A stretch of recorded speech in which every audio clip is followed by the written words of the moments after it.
नमस्कार, मी गीतांजली केकरे group of media channel मध्ये आपलं सहर्ष स्वागत करते।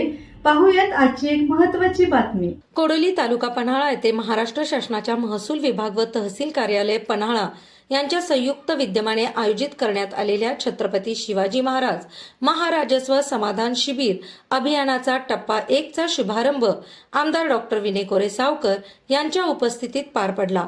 रयतेचे राजे छत्रपती शिवाजी महाराज यांच्या लोकाभिमुख प्रशासनाच्या आदर्शातून प्रेरणा घेत शासनाच्या सेवा, योजना आणि सुविधा नागरिकांच्या दारात पोहोचाव्यात, हा या उपक्रमामागील मुख्य उद्देश आहे।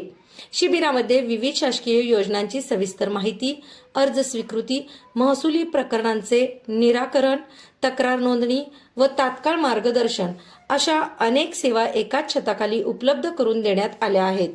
या उपक्रमामुळे नागरिकांना शासकीय कार्यालयाच्या फेऱ्या माराव्या लागणार नाहीत। तसेच 7/12 लक्ष्मी मुक्ती योजना, सर्व प्रकारचे जातीचे उत्पन्नाचे दाखले, सामाजिक अर्थसहाय्य योजना, कृषी विभागाची स्वर्गीय गोपीनाथ मुंडे अपघात व बी बियाणे योजनासह विविध योजनेतील 2177 लाभार्थ्यांना दाखल्याचे वाटप आमदार डॉक्टर विनय कोरेसावकर यांच्या हस्ते करण्यात आले। ग्रुप ऑफ मीडिया चॅनलला लाईक करा, सबस्क्राईब करा आणि शेअर करा।